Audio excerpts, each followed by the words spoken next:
So there we go, Wales have won their 11th match on the bounce. They've beaten Italy at the Stadio Olimpico in Rome by 26 points to 15 in certainly a forgettable match. But I'm going to do what I can and give you a review and a reaction to this performance. So let me know in the comments down below your thoughts on the game, on Wales against England, which is coming up.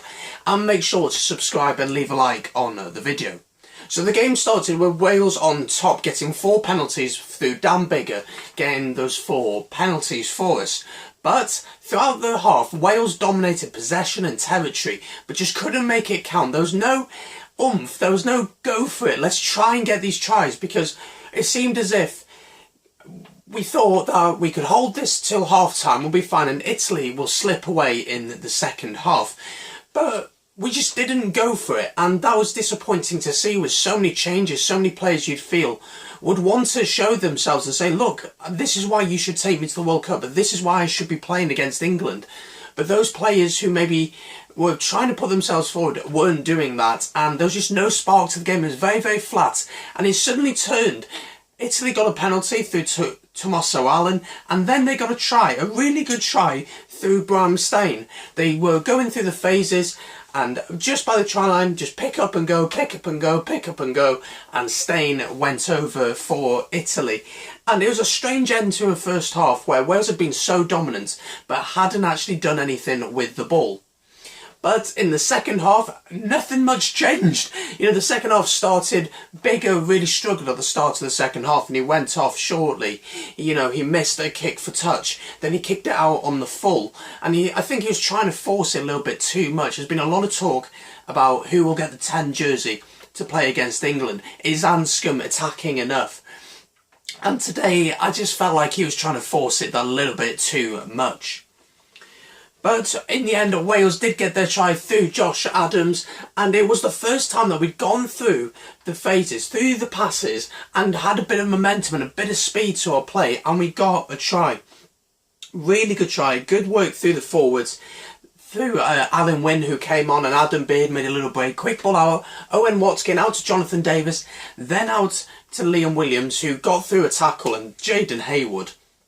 He will look at that. That is a schoolboy error. He's not really made an effort to try and tackle Liam Williams, just kind of bounced off him off his chest.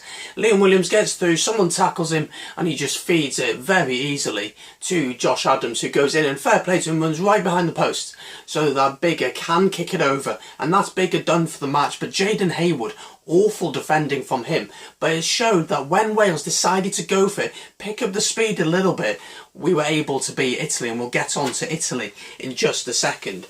Wales then had a TMO decision go against them. Jonathan Davis got a try in some senses, but it was actually deemed that he'd knocked the ball on. Now, in my opinion, he hadn't knocked it on. I thought his leg was out before he managed to ground the ball. I thought it hit his chest, hit his leg, and he picked it up.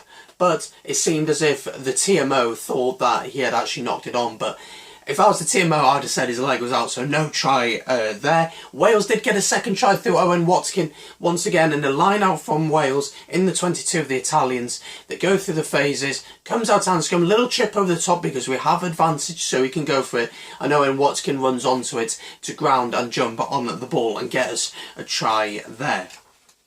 Italy did get their own try, and it was very well worked, probably the best try of the match. Great work by the forwards, building the phases up and getting a good platform for them. Ball comes out to Tommaso Allen, poor defending from Wales. There's a huge gap for him to exploit. He does that, plays through the winger Edoardo Pellegrani, and he goes over in the corner for Italy. And Tommaso Allen misses the conversion for that one. And just at the end, the TMO decision goes against Thomas Young for his first start for Wales, playing at number 7. Thought he had a decent game as well. He scored a try for Wales, but in the build-up, there's a forward pass from Anscombe to Dylan Lewis, so it's ball back. And that was how the game finished. It was a very flat game, very there just wasn't much in the game. I was thinking about what am I going to talk about in the review, but it's a win, and that's really important. As a Welshman, it's a win, and all the changes, I just don't think it worked. I was very surprised Gatland went for so many changes. I think 10 was way too much. How do you take momentum from beating France in Paris? The highs of beating France in Paris. You come to Italy and you change everything, and now we got to get ourselves ready to face England. A big question for England is who's going to start at 10. Will it be Anscombe or Biggar? I'll make a video on that, of course, closer to the time because there's a 2-week break now. But it was very flat from Wales. From Italy's side of things, they were poor. Very, very poor, actually.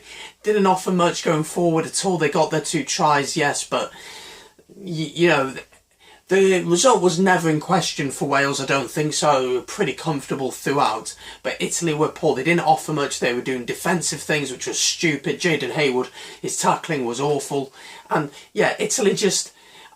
I don't see the progress in Italy at all, and I think they were really struggling today, and it was very, very comfortable for Wales in the end.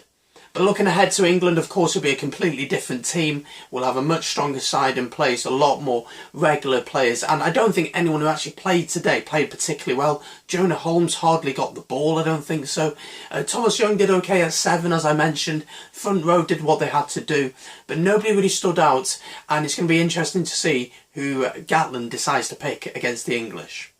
But it's a win nonetheless, we can't complain, can we? So Wales win by 26 points to 15 against the Italians. The Grand Slam is still on. Come on, boys. Thank you very much for watching. If you enjoy, subscribe, leave a like. The podcast will be out on Monday, looking back at the game, so be sure to hit that notifications bell so you don't miss out on that one. Thank you very much for watching. Take it easy, guys. Peace.